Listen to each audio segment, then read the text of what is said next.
Bà số đây con sa sa sa chânថ្ងៃនេះយើងមកបន្តនៅមេរៀនគណិតវិទ្យាហើយនៅក្នុងកំឡុងពេលរយៈពេលដែលលោកគ្រូបានបែកពីកូនអញ្ចឹងនៅក្នុងថ្ងៃនេះលោកគ្រូនឹងមកបន្តនៅការងារចែករំលែកនៅចំណេះដឹងតទៅនឹងចំណេះដឹងខាងដោះស្រាយគណិតវិទ្យាអញ្ចឹងថ្ងៃនេះលោកគ្រូចូលទៅដល់លំហាត់លេខ2គឺការបដូររង្វាស់ប្រវែងអញ្ចឹងថ្ងៃមុនយើងបានរៀនរួចហើយបដូររង្វាស់ប្រវែងពីម៉ែត្រនិងគីឡូម៉ែត្រទៅរ៉ូគីឡូម៉ែត្រអញ្ចឹងជាក់ស្ដែងថ្ងៃនេះយើងបដូរទៅជាម៉ែត្រម្ដងតោះឥឡូវយើងចាប់ផ្ដើមទៅមេរៀនតែម្ដងចឹងមេរៀនគេដាក់ថាចូលបដូររង្វាស់ប្រវែងទៅជាម៉ែត្របាទអញ្ចឹងដើម្បីបដូរទៅជាម៉ែត្រយើងមានពីរករណីមួយតែមួយខ្នាតអញ្ចឹងករណីមួយខ្នាតបែបនេះយើងគិតតែដាក់ចូលក្នុងតារាងគឺយើងបំបែកខ្នាតបានហើយតែបើករណីពីរខ្នាតគឺយើងមិនមែនដាក់ចូលតារាងចប់ទេគឺយើងត្រូវតែធ្វើផលបូកតោះឥឡូវយើងចាប់ផ្ដើមទៅលំហាត់តែម្ដងអញ្ចឹងលោកគ្រូមានលំហាត់ដូចបង្ហាញអញ្ចឹងឥឡូវលោកគ្រូចាប់ផ្ដើមដោះស្រាយលំហាត់ទី1នេះបាទចឹងលំហាត់ទី1នេះយើងចាប់ផ្ដើមយកទៅដាក់ចូលតារាងគឺ80គីឡូម៉ែត្រគឺយើងមើលណាលេខ0នេះគឺនៅជិតកន្លែងគីឡូម៉ែត្រជាងគេអញ្ចឹងដាក់ចូលតារាងគឺគីឡូម៉ែត្រ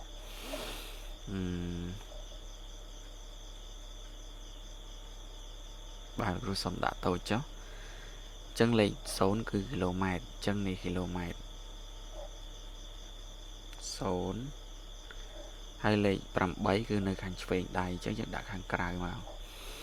ហើយយើងបំបែកទៅរ៉ូនេះម៉ែត្រអញ្ចឹងយើងថែម0គ្រប់ខ្ទង់ទាំងអស់អញ្ចឹងយើងបានចម្លើយហើយ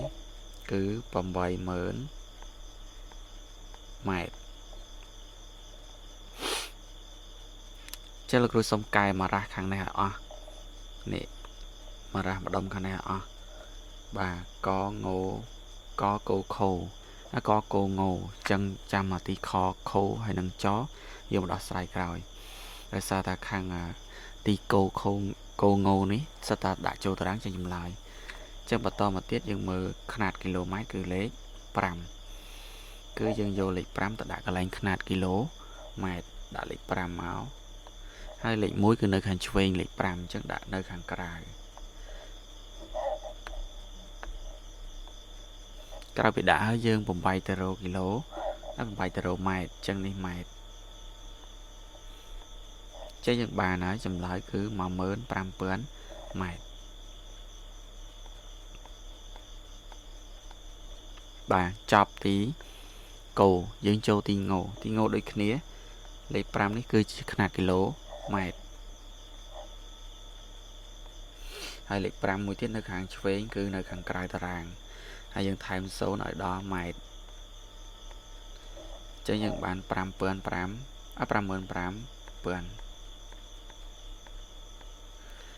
បាទអញ្ចឹងយើងចប់លំហាត់ដែលមានតែមួយຂະຫນាតឥឡូវយើងចូលទៅលំហាត់មាន2ຂະຫນាតលំហាត់មាន2ຂະຫນាតប្រភេទនេះគឺសំដាក់ពើ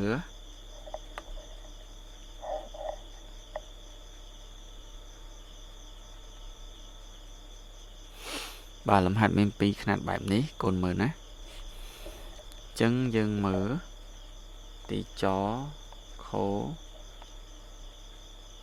ខអញ្ចឹងលំហាត់3នេះកូនត្រូវតែបាទយកវាមកបំបែកຂະຫນាតហើយធ្វើផលបូកទៀតតោះដោយសារវាមាន2ຂະຫນាតអញ្ចឹងដំបូងលោកគ្រូសុំដោះស្រាយវាដោយធ្វើប្រមាណវិធីទី1នេះ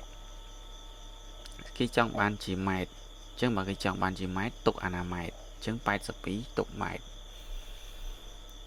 82ម៉ែត្រ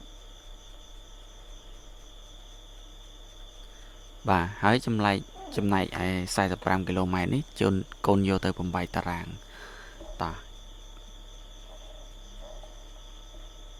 បាទយើងយកមកបំបែកតារាងមកគឺលេខ5 កន្លែងគីឡូម៉ែត្រ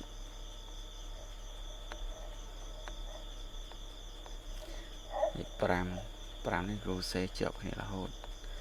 ហើយលេខ4នៅខាងក្រៅហើយយើងបំបីទៅរ៉ូម៉ែត្រអញ្ចឹងយើងបានហើយ45,000 ម៉ែត្រអញ្ចឹងយើងយកមករាយមក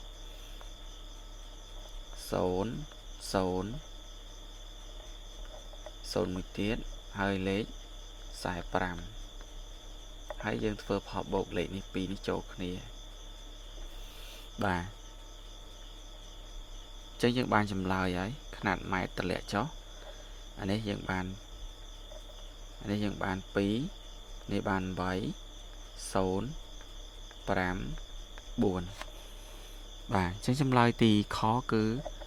45,082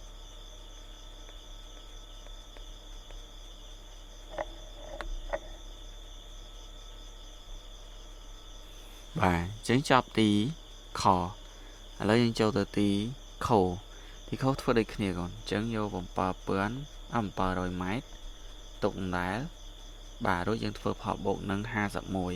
នេះលេខ1នៅកន្លែងគីឡូម៉ែត្រមែនទេអញ្ចឹងលេខ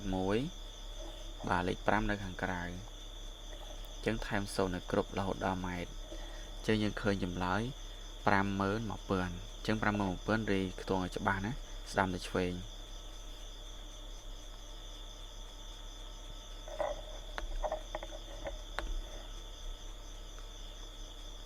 ហើយយើងធ្វើផលបូកຂະຫນាត់នេះម៉ែត្រអញ្ចឹងម៉ែត្រទម្លាក់ចុះហើយយើងបូកមក0 0 7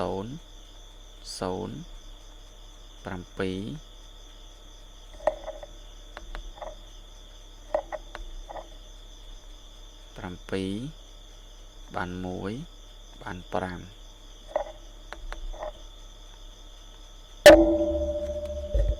បាទអញ្ចឹងយើងបានចម្លើយហើយគឺ51,700 ម៉ែត្រតែចម្លើយទីខឃើញ50,700 ម៉ែត្របាទយើងចាប់ទីខយើងចូលទៅទីកូតទៀតទីចតទៀតទីខចាប់ទីខយើងចូលទៅទីចតទៀតអញ្ចឹងទីចហ្នឹងគឺ5ម៉ែត្រទុកដដែល5ម៉ែត្របាទចំណែកឯ42យើងយកទៅបំបែកតារាងអញ្ចឹងយើងបានលេខ2លេខ4ហើយបំបែកទៅរ៉ូម៉ែត្រគឺ0ដល់ម៉ែត្រអញ្ចឹងសរុបមកយើងរាយខ្ទង់បាន0 0 0